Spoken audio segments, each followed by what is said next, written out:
बिस्मिल्लाहिर्रहमानिर्रहीम, अस्सलाम वालेकुम रहमतुल्लाहि व बरकातुहू। मेरा नाम अहमद अकील है, आप देख रहे हैं property vision TV. Robert Kiyosaki जो है वो एक कॉन्सेप्ट देता है, वो है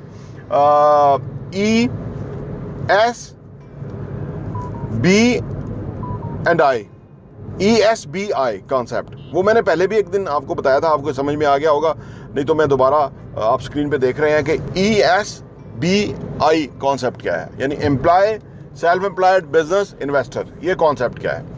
देखिए, ये जो कॉन्सेप्ट है ना, इस कॉन्सेप्ट को हम जितनी जल्दी जिंदगी में समझ जाएंगे ना, उतनी जल्दी हमारी फाइनेंशियल जो आज़ादी है ना, वो बहुत उसमें इजाफा हो जाएगा।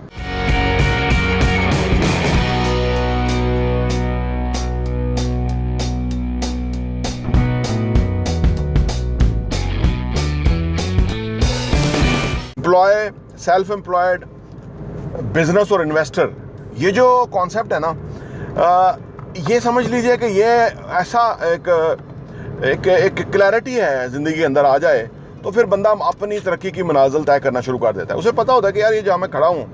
अच्छा, कुछ लोग ये भी हैं कि जो इस क्वाड्रेंट, इन चारों क्वाड्रेंट में आते ही नहीं है, वो अनएम्प्लॉयड है। अब आप अंदाज़ा लगाइए कि अगर कोई बंदा अनएम्प्लॉयड है तो उसको फ़ौरी तौर पर या तो एम्प्लॉय वाला कैडर में आना चाहिए, ठीक है, बिजनेस वाले में, सेल्फ एम्प्लॉयड में ना आ सके, क्योंकि उसका जॉब इसलिए नहीं है कि उसके पास कोई स्किल नहीं है। और कोई स्किल ना होना, मैं समझता हूँ आज के दौर के अंदर बहुत बड़ा प्रॉब्लम है। कोई स्किल होना चाहिए इंसान को, जिसको वो बेचे तो उससे मुआवजा हासिल करे।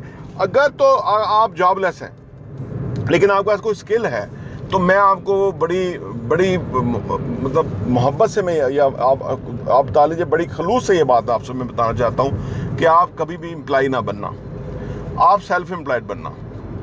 आप फर्ज करते हैं आपको कुर्सियाँ बुनना आता है, ठीक है, आपके पास हुनर है कि कुर्सी को आप बुन सकते हैं। कभी माजी में हुआ करता, आजकल तो कुर्सियाँ और तरह होती हैं। मैं कहता हूँ फर्ज करें तो आप पर कुर्सी के ऊपर काम करेंगे। मैं एक कुर्सी बुनने का मैं 200 रुपये लूँगा, ठीक है ना, और आप ये इस पे न जाए ना कि मैं 6,000 रुपये तनख्वाह लूँगा।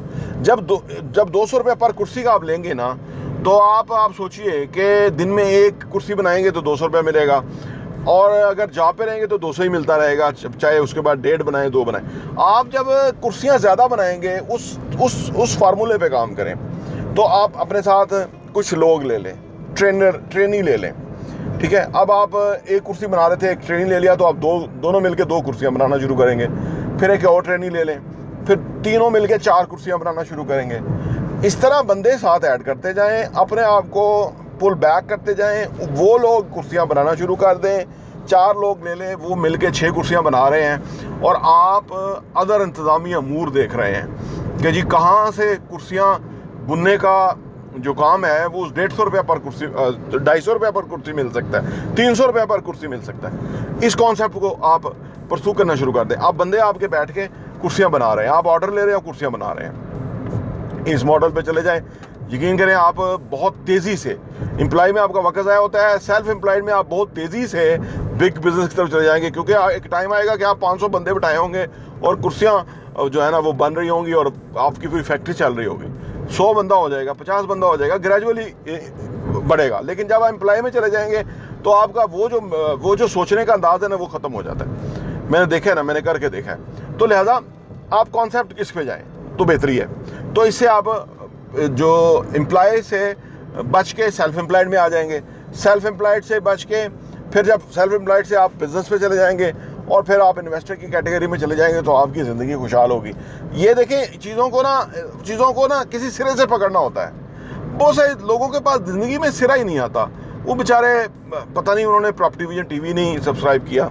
मैं तो यही कहूँगा कि भाई आप ऐसे चैनल्स देखा करें कि ये जो हकीकत टीवी है, ये जो मारो मार हुई है, वो वीडियो आ रही हैं, लोग देख रहे हैं, इतना कंज्यूम करते हैं कंटेंट, मैं हैरान होता हूँ। मैं ये कोई वीडियो नहीं देखता हूँ कि शहबाज गिल को फेंटा लग रहा है, तो मैं वीडियो नहीं देखता हूँ। उसमें तमाशा है। ये मैं आपको इसकी कहानी तमाशे की कहानी सुनाता हूँ। जब ज़ियाउल्लाह का आया ना यहाँ पे, जब उसने मार्शल लगाया तो बड़ा इस्लामी बना था। उसने कहा जी वो ये है वो है। वहाँ पे एक चकला था जो कि चांदनी चौक में था, एक कोठी में, वो इस्लामी बना था। उसने ये सारे मुनाफिक तब से ही पैदा हुए जो मौलवी दाढ़ियाँ वाले ना, जिनका इस्लाम से कोई तल्लुक़ नहीं है और जो दिखाते इस्लाम है और अमल शक्ल मोमना ते करतूत काफरा। अब आप बाकी समझ गए होंगे। तो उसने जनाब अली वहाँ पे एक बंदों को पकड़ा, वो ये काम कर रहे, गंदा काम कर रहे थे।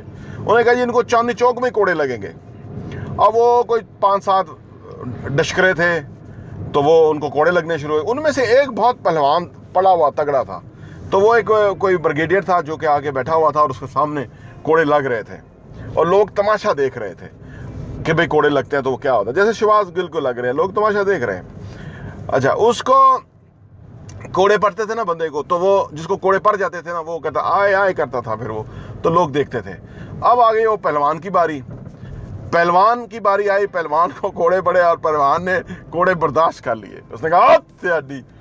अब जब उसने बड़क मारी ना, तो वो जितने ऑडियंस थी ना वो क्लैप करना शुरू हो गए। अब आप देखिए कि वो गुंडा था, दशकरा बदमाश था और चकला चलाता था, और जब उसने बड़क मारी तो पूरी ऑडियंस उसकी फेवर में हो गई कि भाई यह बंदा है, ताकतवर है, इसको कोड़ों ने कोई असर नहीं किया। तो ये तमाशा जो है वो देखने वाली कौम कभी कौम नहीं बनती, कभी तरक्की नहीं करती, अपने नस्लों की तबाही करते हैं। और जो लोग देख रहे हैं, इन तमाशों को देख रहे हैं, मैं ये कहूँगा, क्योंकि इस मुल्क में ना तमाशा ही है जो लगाता है। कभी वो मिलिट्री डिक्टेटर लगा देते हैं, कभी वो मिलिट्री इस्टेब्लिशमेंट लगाते हैं, कभी अदलिया लगाए बैठी रहती है कि जी फैसला आने वाला है, फैसला आया ही चाहता है, फैसला महफूज है, फैसला ऐसा है, फैसला वैसा है, फैसला पानी पी रहा है, चाय पी रहा है, और वो चल रहे हैं ब्रेकिंग न्यूज़। तो ये तमाशा देखना बंद करें, खुदारा तमाशा देखना बंद करें। ज़िंदगी ये तमाशे देखने के लिए नहीं है,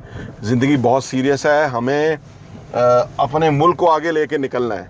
और अगर फिर एक और मिसाल भी है इसके अंदर कि हम अगर ये सोचते रहेंगे ना कि भाई कोई और कर रहा होगा, हम तमाशा देख लेते हैं, हम वक्त ज़ाया करते, कोई नहीं, और लोग काम कर रहे हैं ना पाकिस्तान की बेहतरी के लिए, तो ये वही मिसाल होगी कि वो फैसला हुआ था कि जी सब बंदे अपना अपना दूध ला के इस बड़े से कड़ा में डालेंगे।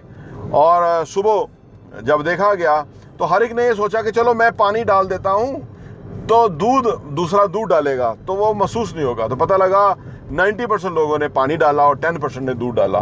तो यही हमारा मुल्क का आलमिया है कि हम अपनी ज़िम्मेदारी को महसूस नहीं कर रहे, और करना हमने कुछ नहीं है, कोई तोप नहीं हमने चलानी। करना यह है कि जो भी हम काम कर रहे हैं, ईमानदारी, ज़िम्मेदारी, हार्ड वर्क से हमें करना है, अपने लोगों को एम्प्लॉयमेंट देनी है, ऐसे सिलसिले पैदा करने हैं कि जहां लोगों को नौकरी मिल जाए, वो खुशहाल हो जाए, तरक्की कर जाए, ताकि हमारा मुल्क आगे बढ़ जाए। ठीक है जी। तो वो बात यह है कि हमें जितनी जल्दी इन बुनियादी कॉन्सेप्ट को समझ जाए, बुनियादी ये समझ जाए कि हमारा वक्त जा कहाँ रहा है, अपने वक्त को चेक करें। और इसका एक और भी तरीका है जो मैंने अरसे से मैं करता रहा हूँ, वो ये कि अपना पर इनकम निकालें। जैसे पर आवर हमारे एक्सपेंस है ना, अपने हर घंटे के एक्सपेंस, यानी दिन के 24 घंटे हैं, तो आप 24 घंटे में क्या कमा रहे हैं और 24 घंटे में क्या खर्च कर रहे हैं, पर आवर कास्ट क्या है, तो आपको समझ आ जाएगी कि भाई मैं तो पर आवर फ़र्ज़ करें 5,000 रुपये कमाता हूँ से, या 1,000 रुपये या 500 रुपये कमाता हूँ, तो अब 1 घंटा अगर मैं ज़ाया करूँगा तो 500 रुपये ज़ाया करूँगा। और फिर ये इसके और बहुत सारे जो होते हैं ना, जो भी प्रोडक्टिव काम करने के ना, उसके अंदर कंपाउंडिंग होती है, उसके बहुत बड़े असरात आते हैं आने वाले टाइम में। इसी तरह बुरी आदतों के बुरे असरात, अच्छी आदतों के अच्छे असरात। तो मेरा अर्ज़ करने का मतलब यह है कि आप अपने आप को चेक करें। आप ज़िंदगी में किसी भी स्टेज के ऊपर हैं, वहाँ से ही सीखना शुरू करें। माँ के पेट से कब्र की तक उतरते हुए हमें हर कुछ सीखना चाहिए, हर लम्हे सीखना चाहिए। और हमारा नबी पाक सल्लल्लाहु अलैहि वसल्लम से पहले सबसे बड़ा जिक्र आखिर में हो जाए कि आका सरकार दो आलम सल्लल्लाहु अलैहि वसल्लम ने फरमाया, हदीस का मफहूम है, खूबसूरत हदीस है, ईमान ताज़ा करती है कि आपको नज़र आ जाए कि सामने क़यामत है, यानी दुनिया तबाह हो रही है सामने, और आपके हाथ में पौधा हो, दरख्त हो, बीज हो, उसको आप ज़मीन में बो दें, और बस आपका ये काम है। तो फिर हम अगर फर्ज करो कितनी भी ख़राबी है, कितनी भी तबाही है, तो हमें अपना काम ज़िम्मेदारी से करना है ताकि मुल्क तरक्की करे। प्रॉप टीवी देखने का बहुत बहुत शुक्रिया।